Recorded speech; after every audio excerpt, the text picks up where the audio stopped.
Welcome to the CCFR Radio Podcast, your source for news, updates, and stories from the CCFR.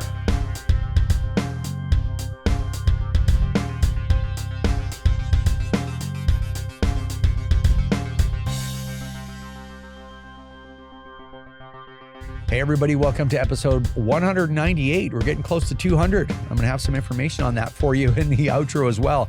But welcome to episode 198 of the CCFR Radio Podcast. I'm your host, Giltaca. Thanks for joining me again.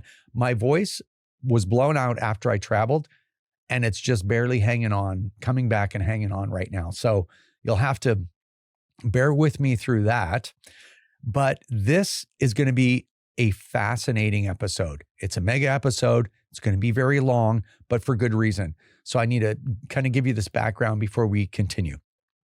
The intention of this episode was supposed to be a Remembrance Day episode where I wanted to kind of leave a lot of the politics out because I've got a couple of phenomenal interviews to share with you in this episode, and we are. But then there's a whole bunch of politics going on that is extremely impactful to all Canadians. So Wilson and I have to cover it. So it's going to be a long one, but it's going to be incredibly engaging. So we're going to start it off with two interviews with two different Canadian veterans. The first one's going to be Jenn Godin from Veteran Hunters.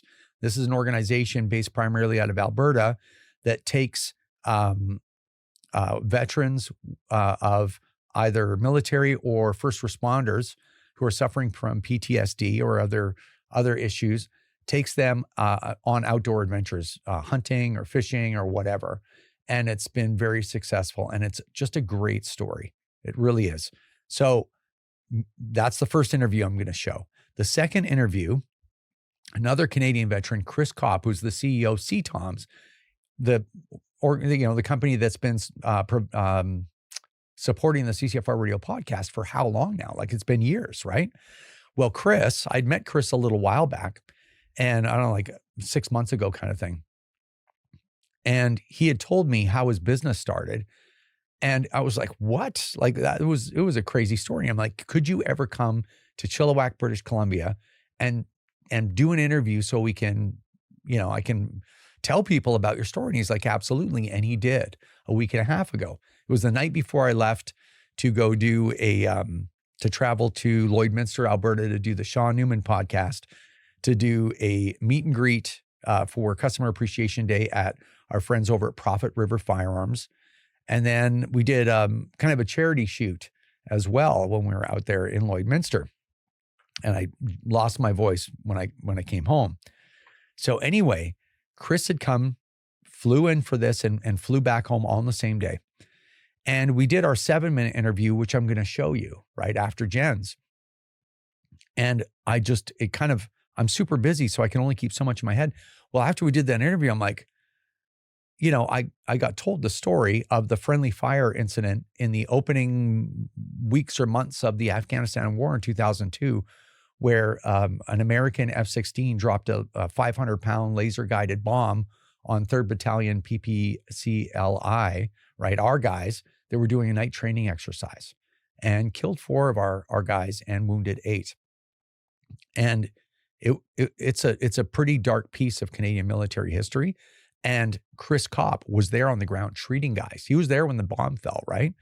And I'm like, man, that's an incredible story. And what a great story of sacrifice to be told and appreciated on Remembrance Day. So anyway, I've got Chris's interview, but when he was here, he was recounting in detail the story of the Tarnack Farm incident. And I was like, I hate to ask you, but would you be okay with our audience hearing the full story, your firsthand account? And then a lot of the takeaways that have helped you change the Canadian military's training to better respond to situations, like to take the lessons learned on that day, I guess is what I'm trying to say. I'm trying to be sensitive about all this stuff, right? So he said that he'd be willing to do that. So the reason why I'm telling you this is you're going to see the 7-minute interview that he did for our television show. But on Remembrance Day, on November 11th, we're going to be releasing the 22-minute interview where he recounts the whole incident, and from his perspective. And it's really an impactful video. So I'm reminding you once now to stay tuned to all of our social media platforms for the release of that interview on November the 11th. And when you watch it, if you find it as impactful as I did, please share it and get other people to watch it, because I think in today's day and age where we're getting so much information, we're just getting bombarded by it. We're getting fire hosed with it. And so many things going wrong, right, in our society, that we forget important things. And one of the most important things is Remembrance Day, and remember why we have to remember it, right?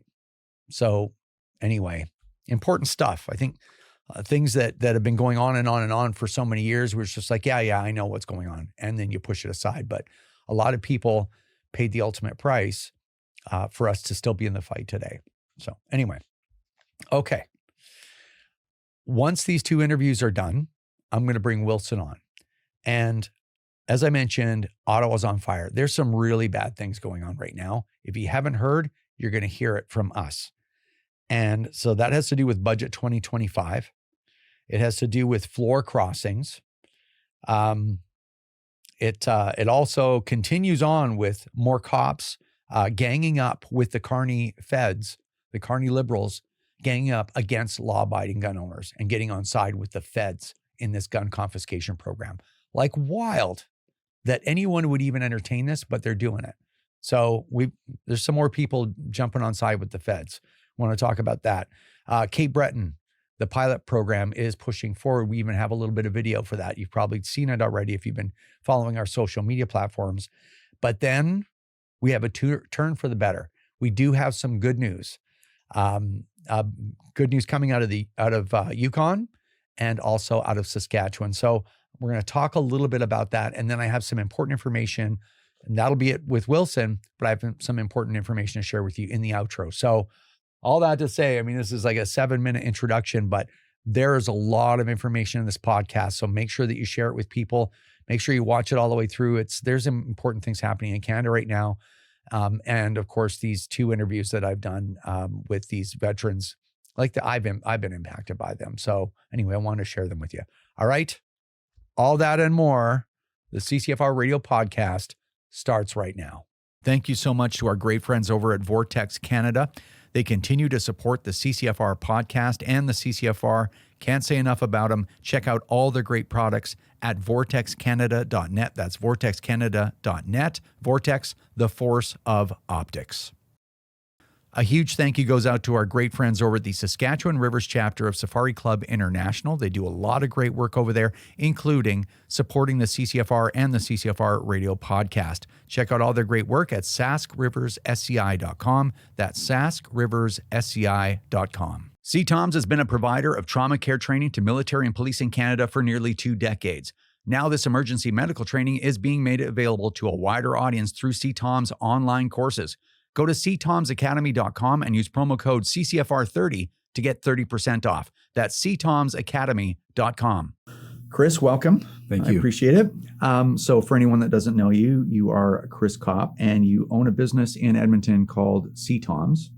And so there's an interesting story that we have coming up, but you're a longtime CCFR supporter, so I really appreciate that. Thank you.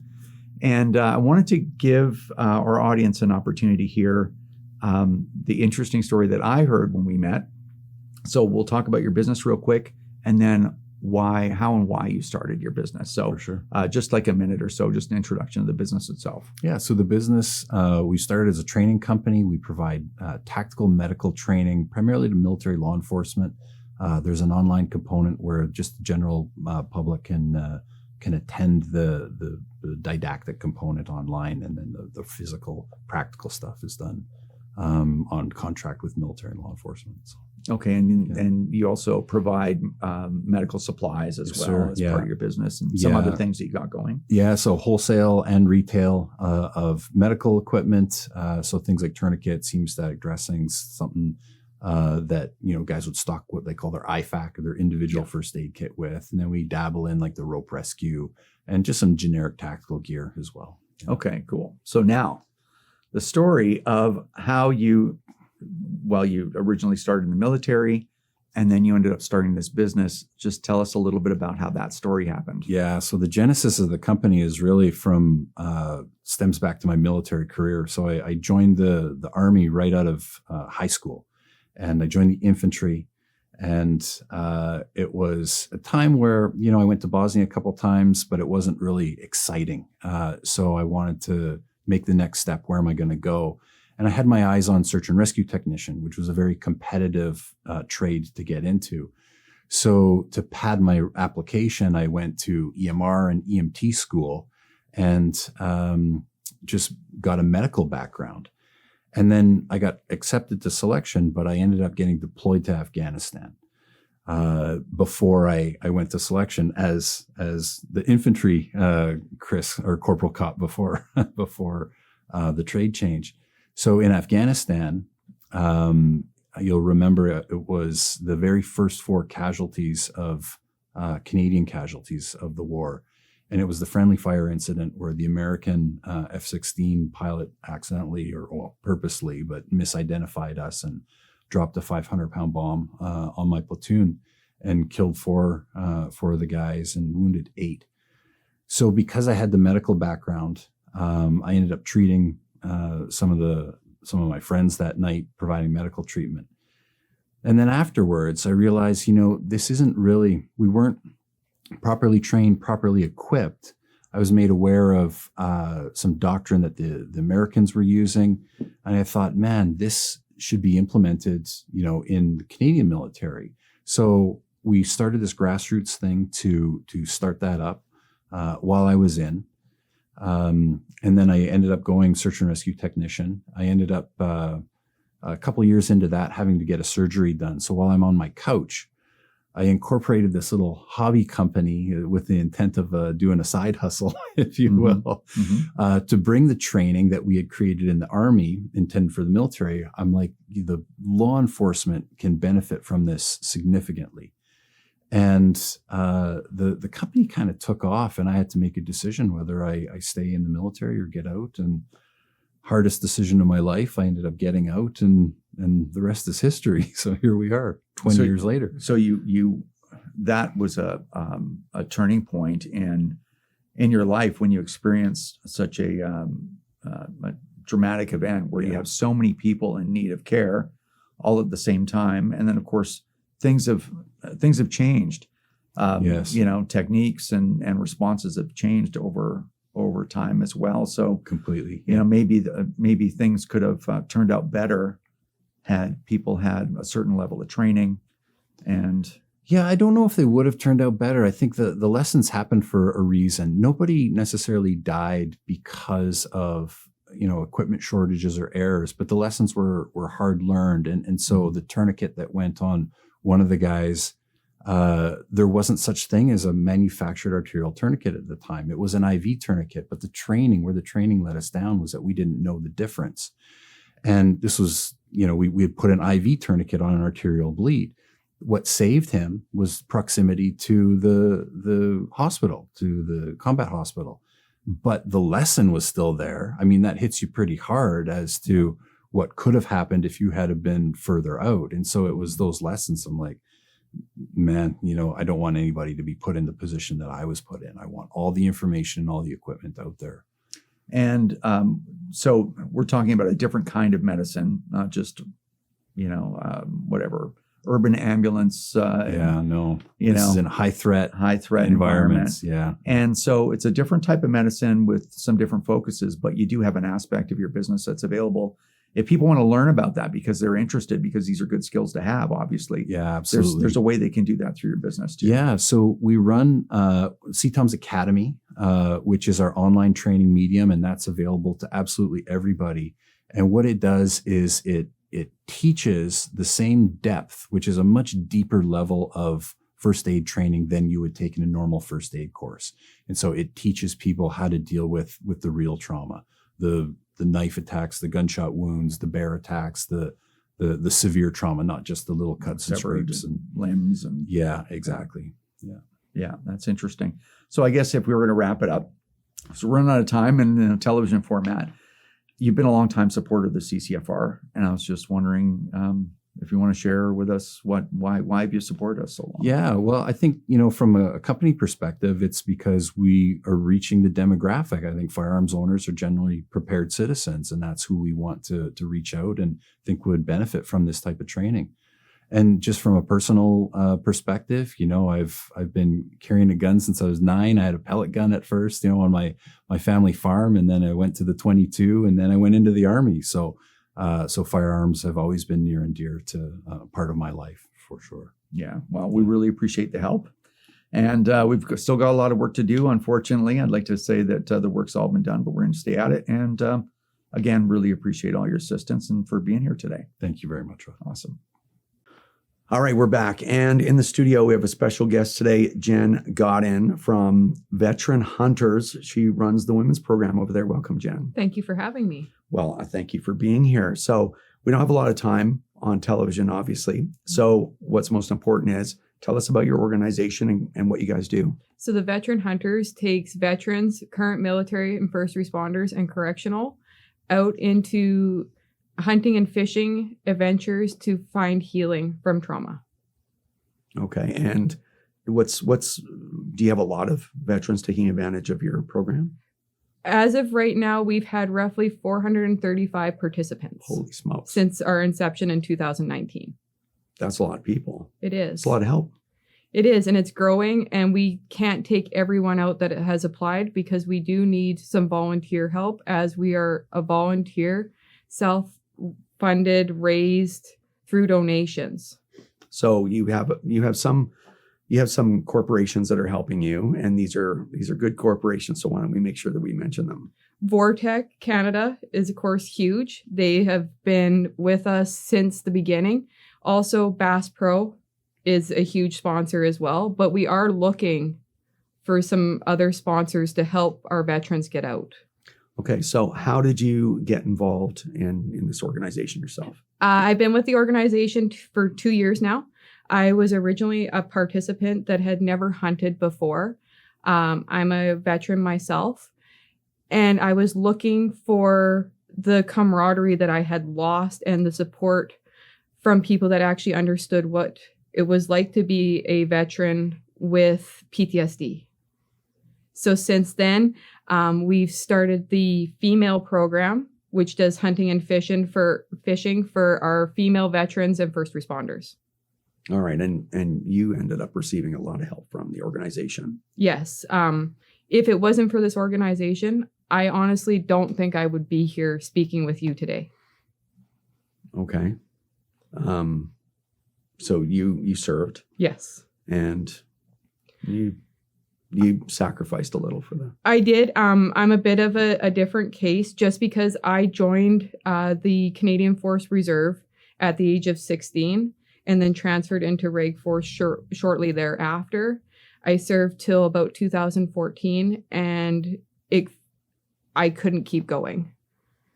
I had a family and everything just kind of hit all at once. So I left to thinking that would fix things, and it didn't. It opened up a whole new level of hurt that I thought that I didn't have. I thought that I had stuffed it deep down, and it finally all came to the surface, and I lost myself. And trying to be a mom, a wife, I couldn't keep things together. So the Veteran Hunters, the founder, Todd, spent a lot of time with me, helping me find my happiness again. And with that, I can be there for my kids. I can be there for my husband. And I have a smile again at the end of the day. So a lot of people have been through what you've been through. I think a lot more than people know. Yeah. Especially with the PTSD or PTSI diagnosis, it's not a visible injury.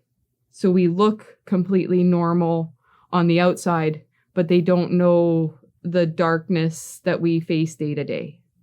Yeah. Now, you're not getting any public or any government funding.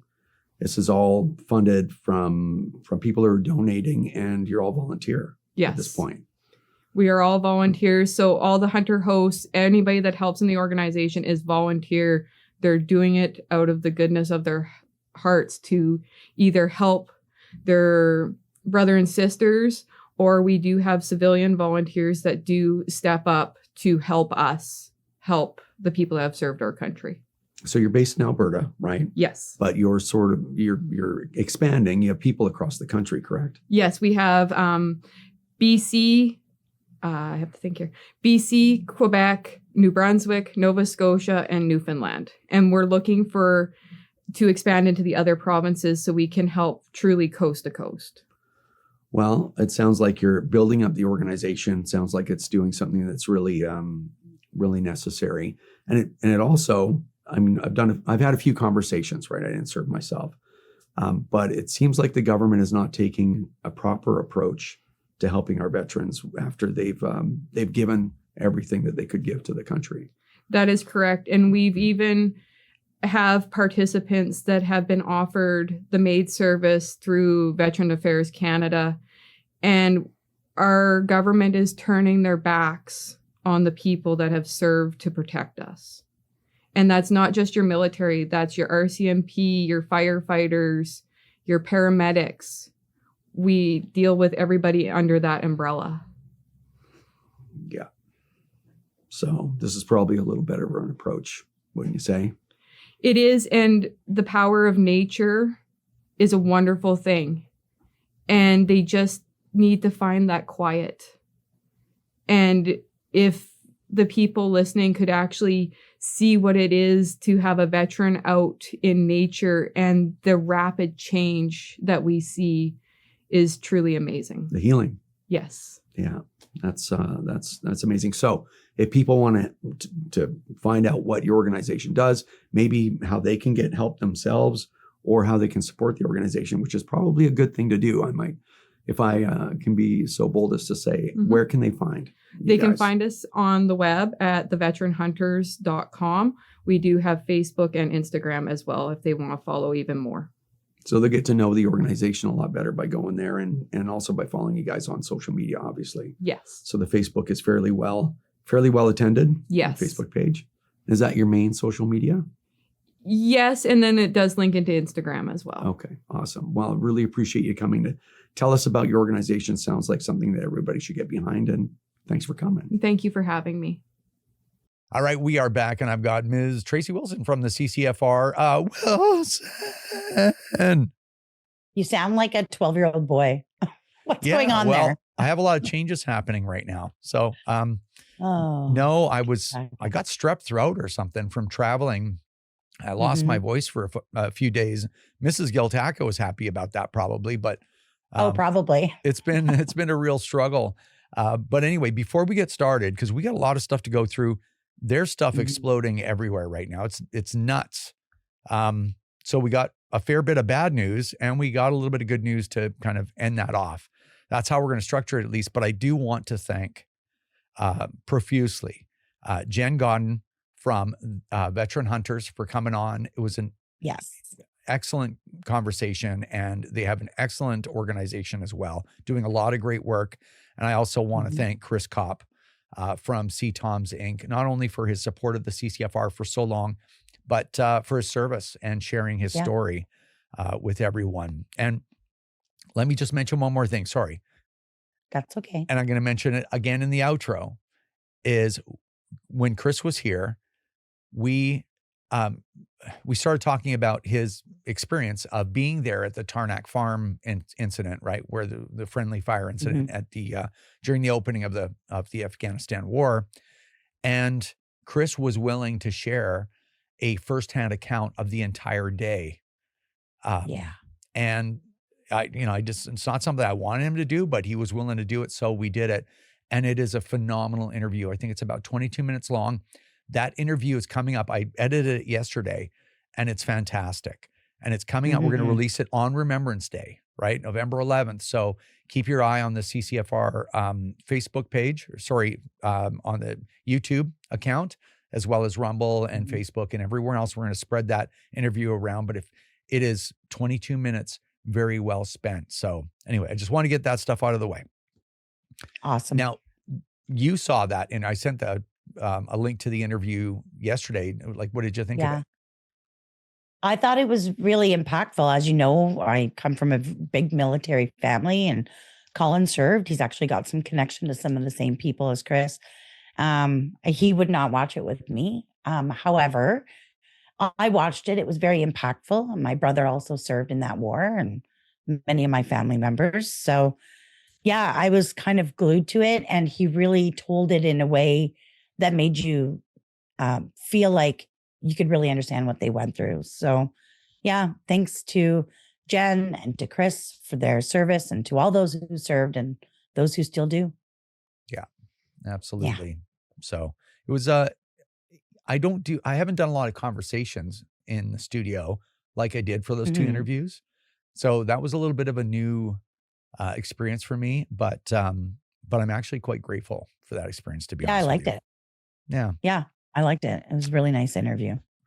Okay, so we had plans for this to just be the Remembrance Day episode, and we just take it easy with the rest of the stuff, and it was great. It was like being in a little dream world for a while, but unfortunately, the people who are working not so quietly behind the scenes to undermine basically everything have been working overtime, and man, there's a lot going on. So you and I agreed we would front load this section, do all the bad news first, and there's a fair bit of it.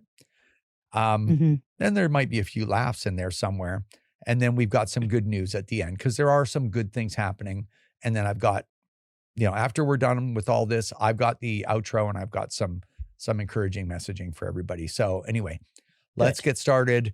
Tear the Band-Aid off with the bad news first. So the bad news starts, this whole story starts with Budget 2025.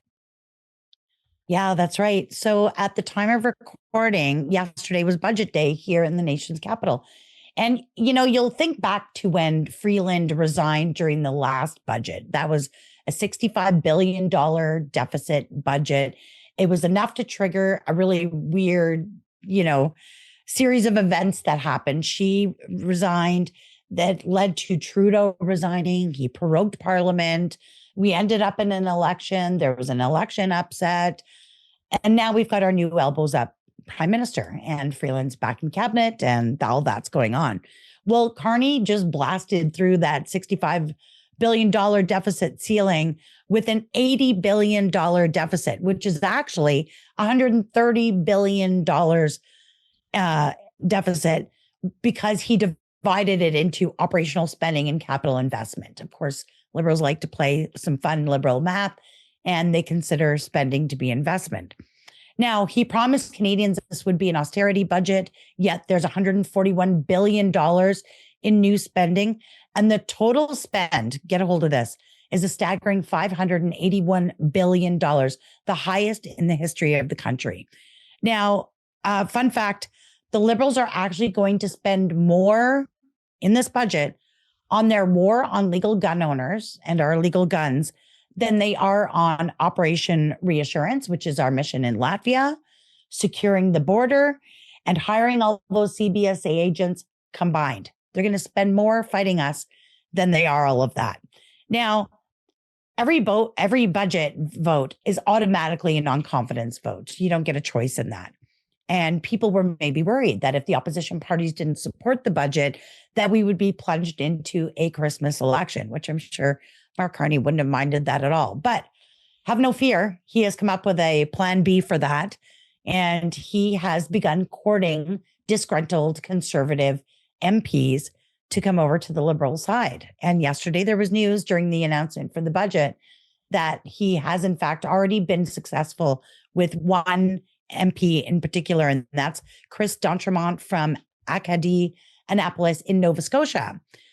So he has crossed the floors to the Liberals. And if you're asking who is this guy, you may recognize him, because in the last parliamentary session, we had Greg Ferguson was the Speaker of the House, but there was a deputy speaker, and that was Chris d'Entremont. That comes with a $50,000 bonus, some other, stuff that's included in that, some benefits. Excuse me. And Chris wanted that again. So in this new parliament, he had ran for it. And this is a position that is voted on by your colleagues from all parties. However, he's not entitled to it, and he didn't win it. Tom 𝐂𝐿𝐿 won it, a different Conservative MP, and Chris has been upset ever since. So yesterday, during the budget announcement, he decided that was a fine time to abandon the banner of the Conservatives that he just ran under 6 months ago for the third time, was elected by his constituents to come to Ottawa and represent their interests.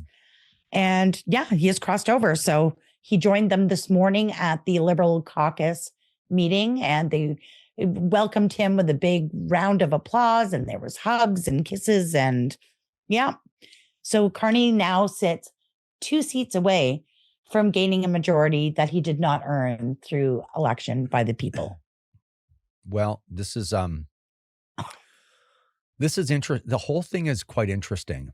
So Carney, instead of going to an election, he's going to backroom deal his way to a majority government in Canada. And we'll open this place up so you can see what's going on, hold us accountable, and contribute more directly to what happens here. We'll shift power away from the back rooms to make sure your MP will be your voice here in Ottawa instead of Harper's voice in your community. You know, it's funny. I never want to be hypocritical, right? Because it's such a disgusting human trait. But if you think about it, it's like we cheered on a floor crossing a number of years ago, right? It was Leona 2018. Oslev, who crossed over from the Liberals to the Conservatives. And of course, we cheered that on because it was great. That was another seat for Conservatives. But it is different. And it is different. I think we can kick back and forth why. Yeah. But in my opinion, it was different because, number one, the Conservatives were never within striking distance of a majority. Like, that's a completely different situation. Number two, floor crossing used to happen. And it wasn't as big a deal because back then, in those days, and even when Oslev did it, right? Politics was a lot more nuanced. It wasn't like, here's one party literally setting the country on fire and destroying our children's future. And I know that sounds like like an extreme thing to say, but I can explain myself easily for that. It's all of these people know, like Chris, I don't even really understand his last name, so I'll just call him the Chris Crosser because he crosses the floor without even a passing thought about all the people who helped him get reelected. And it was a close election. But we're talking about a government in the situation where the interest payments on the national debt are $4 billion a month before this budget.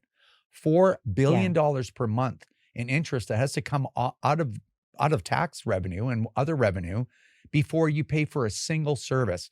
This is one of the reasons I got to really be careful because I could go off on this for like 15 minutes. I don't want to do that.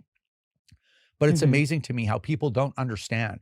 They want more services. They want more services and they want more spending. It's the spending that makes it to the point where at some point you won't have any services. And for some reason, people can't understand that. So you have a government that is now $55 billion, which has surpassed the amount of money that the federal government pays for medical, like medical healthcare transfers to provinces. We are spending more money on interest payments on the debt than on the entire federal medical system, healthcare system. That's where we are today, much less after a year of this budget, right? So you have that. Chris knows this. Chris Crosser knows this. Same thing with any other Conservative MP that's thinking about crossing the floor. We have our country is now aligning with China against the United States of America. And I don't know why anybody thinks that the U.S. will tolerate that for any length of time. You have censorship laws. You have hate speech laws that are wildly subjective. You have corruption like we've never seen before. You have massive firearm prohibitions and confiscations only from licensed gun owners. Like, man, this is not rocket science. People like Chris Crosser know this. So there's a deal been made somewhere. That's my assumption.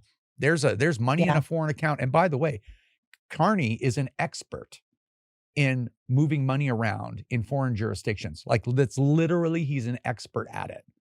So God knows what these people are like. This is, and you know this, Wilson, because we talk about it a lot. I like to be careful with my words. I don't like to throw around really wild statements, but this, I don't know. This is traitorous stuff.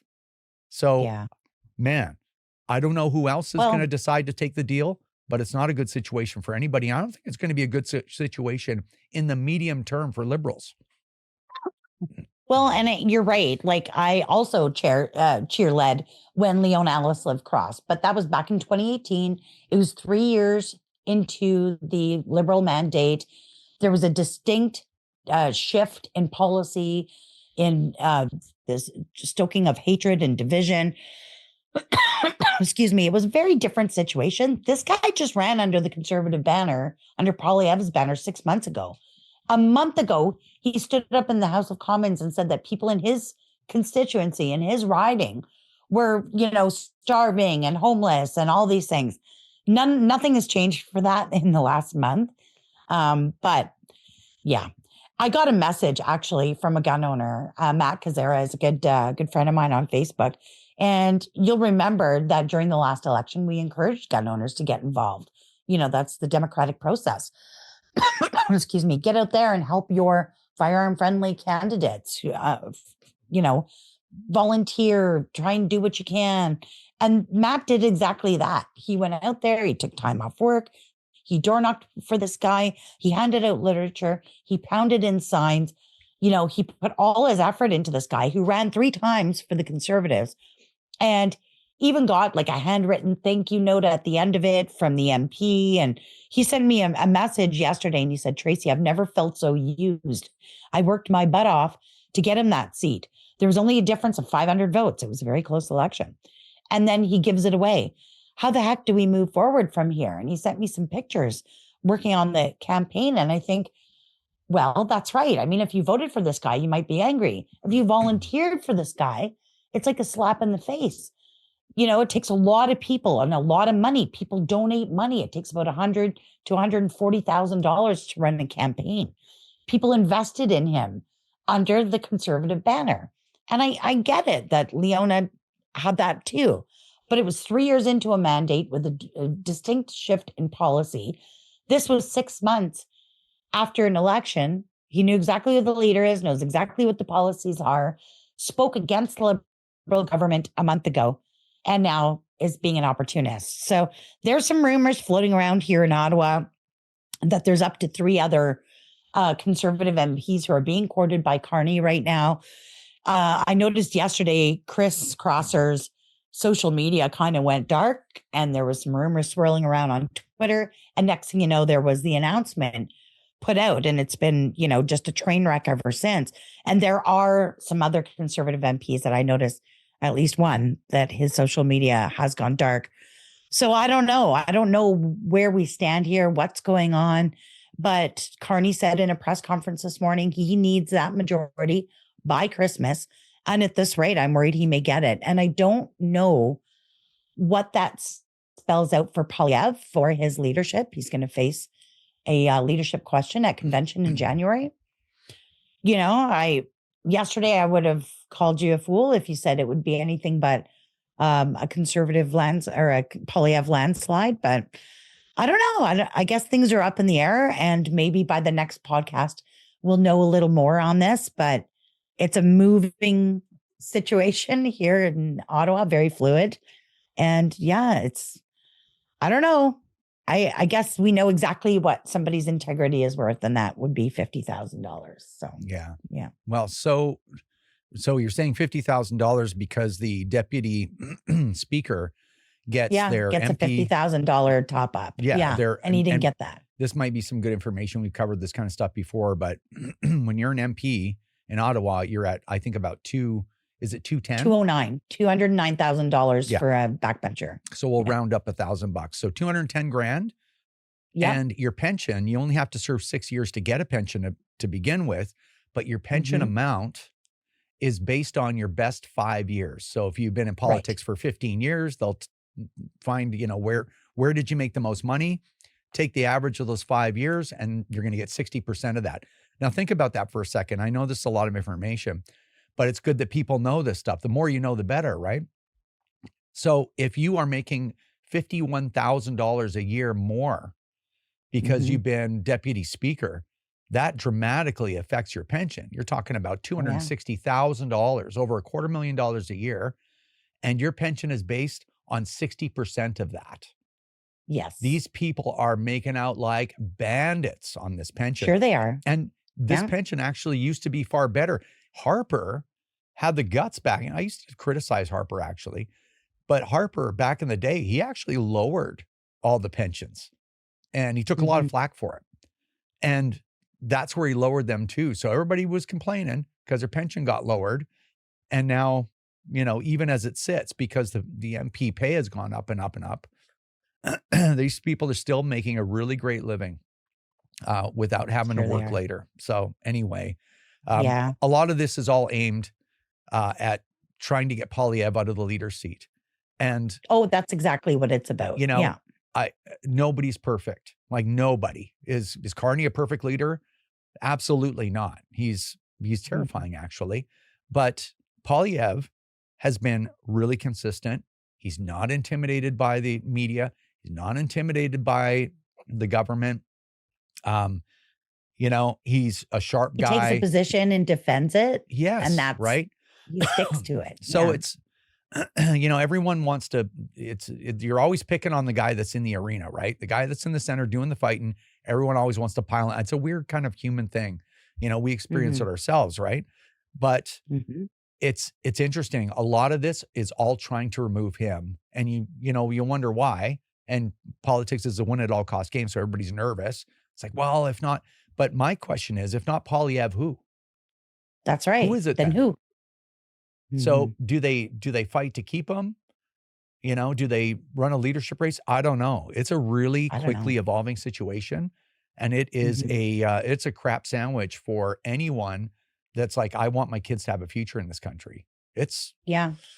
anyway, but wait, the hits just keep coming. There was a video that that our social media guys had floated around. It was a town council meeting in Nelson, British Columbia, where the chief of police Oh, yeah. for Nelson Police, Donovan Fisher, basically is overjoyed to do Mark Carney's dirty work for him and seize guns and facilitate a buyback in Nelson from exclusively licensed gun owners. Yeah. And apparently he's speaking on behalf of the British Columbia Chief of Police Association. You know, it's a very marked difference from the other Western provinces. You've got Alberta, Saskatchewan, likely Yukon, stacking up behind gun owners and supporting law-abiding citizens and focusing on crime instead. And here in BC, you know, they've got, well, they're in BC. They've got this police chief, Donovan Fisher, saying that he's more than happy to do it. And what's interesting is he was having some questions from city councilors who were asking him, how is this going to work? And what's it look like? And, you know, he was talking about what it could possibly look like to have gun owners, you know, turning in or having their firearms confiscated, turning them in. Like, what is the difference? And they were talking about gun owners, you know, pulling up with firearms. And actually they were laughing at the prospect of gun owners might get shot, right? You do roll into a police station with a firearm. They're probably not going to like that, right? And yeah, I just thought like, it's just interesting to me. So my suggestion is to the good people of British Columbia, get a hold of your city councilors. The municipal police forces are beholden to the municipal government. So your city council. And usually there's some kind of police board that is formed by members of the city council. Get in there, ask to go and speak to them, ask to have a meeting with your city councilors and say, I don't want my municipal tax dollars going towards targeting licensed gun owners who've done nothing to warrant it. I want my money and my law enforcement agencies focused on reducing crime, violence, and gun smuggling, not gun ownership. So yeah, just a sick little video.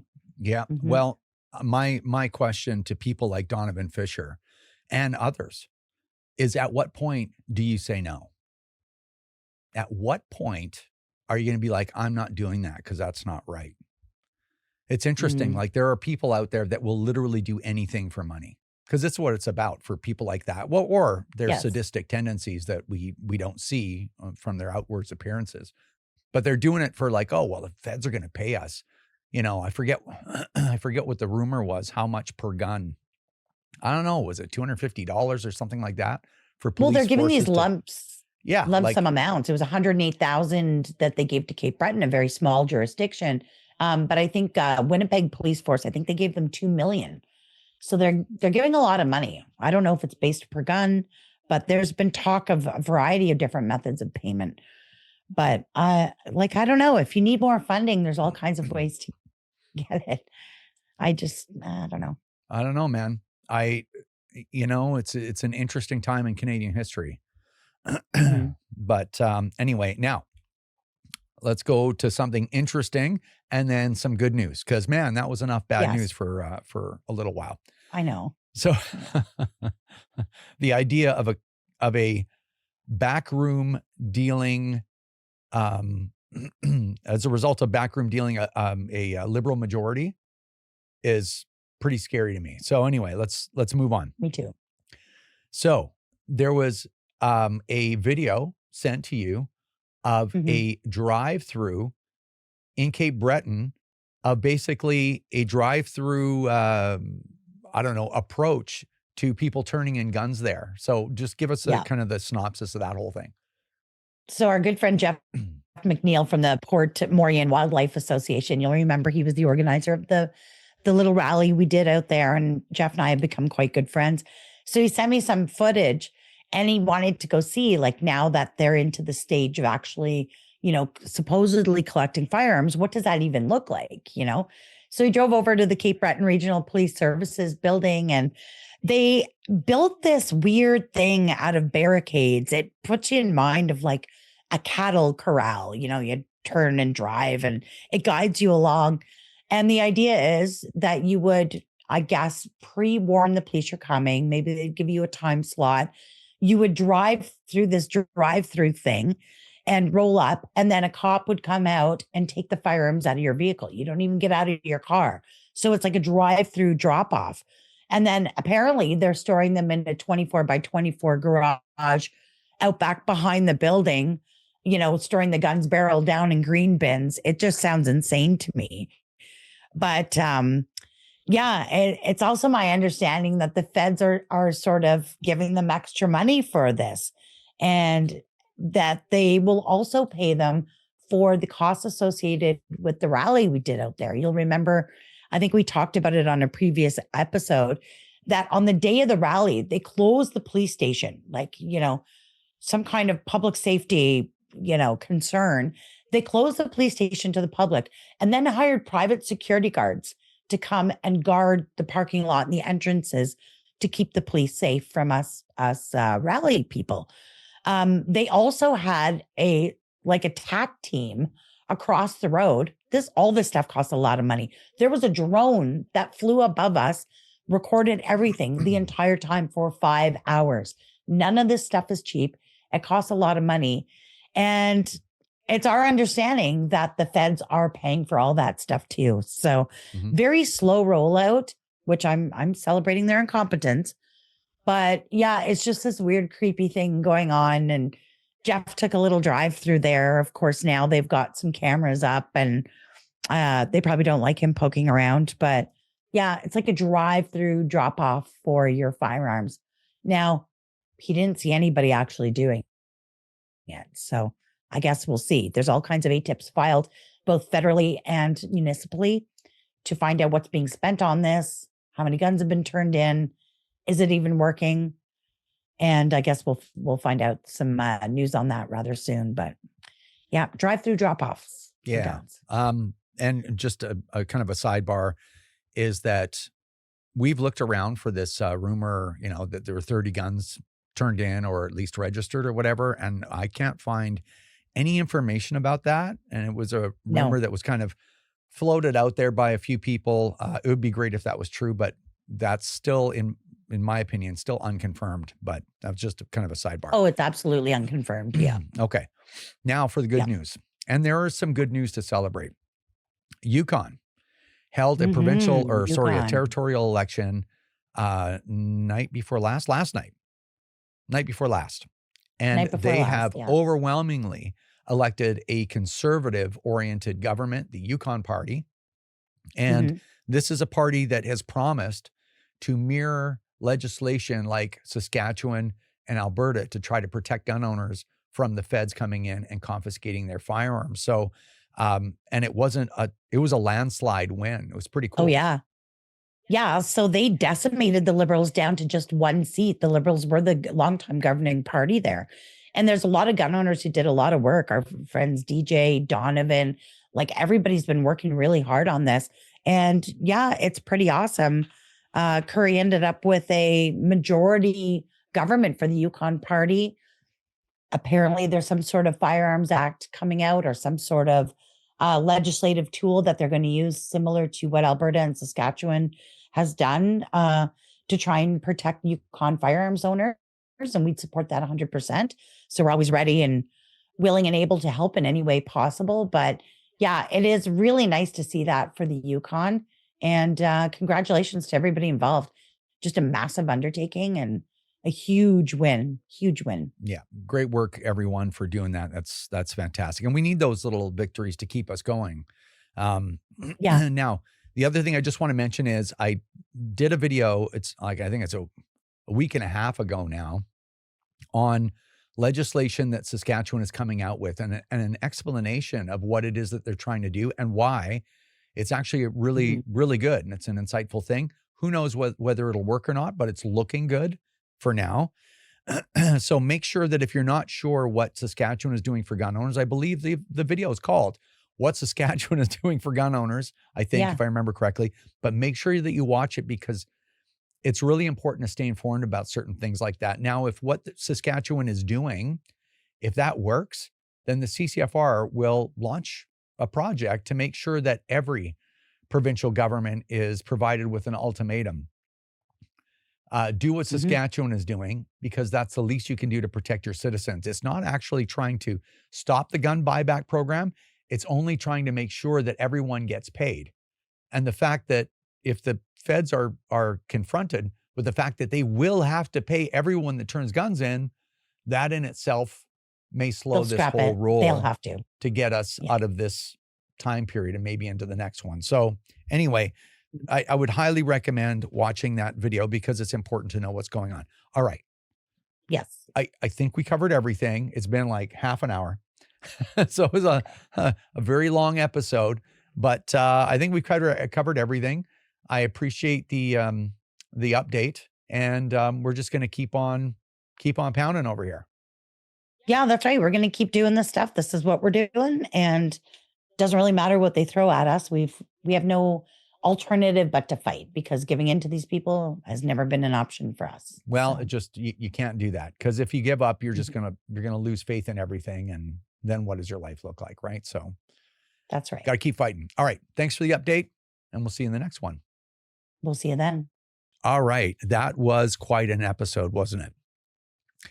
For a variety of different reasons, unbelievable. I think this is one of the better episodes that we've ever done just because of some of the content. Anyway, all right. But it's not over yet. We have a lot of stuff to go through, and it's important information that I have for you. Number one, episode 200 is coming up, the episode after next, right? This is episode 198. Typically, I just don't even care about stuff like that because we have other things to do. But if you notice, we didn't say a word about the CCFR turning 10 at the end of October. So our 10th anniversary and episode 200th, we're going to combine them and we're going to do something special. Tracy Wilson has to come to the Lower Mainland for a couple of different reasons, but one of them is while she's here, Tracy and I are going to do episode 200 in person in the studio here. I'm pointing over here because that's actually where all the interviews happen, right? Like the ones you just saw. And it's probably going to be an hour-long episode, and we're going to recount this journey of the CCFR from an idea in Tracy Wilson's living room back in 2015 to where we are today. Now, where we are today politically is a living nightmare, okay? I'll just say it, tell it the way it is. It is. But you also, when you're dealing with things like that, you also have to take a few minutes and just go, hey, you know what? Look what is positive here? What's pretty cool? And I'll tell you what, the story of the CCFR, going from just that idea of a bunch of people, I wasn't there, but a bunch of people in somebody's living room, to the things that we've done today, is an incredible story on its own.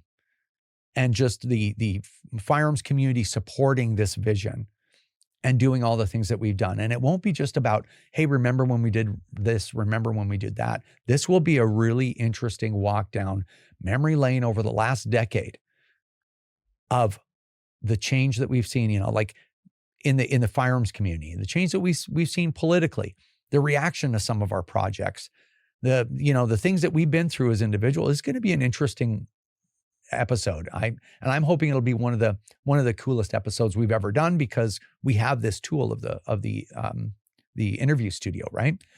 So there'll be lots of B-roll, and might even have some videos sent in by other people. It's going to be interesting. I have some ideas, so I'm hoping to make it super, super cool to watch.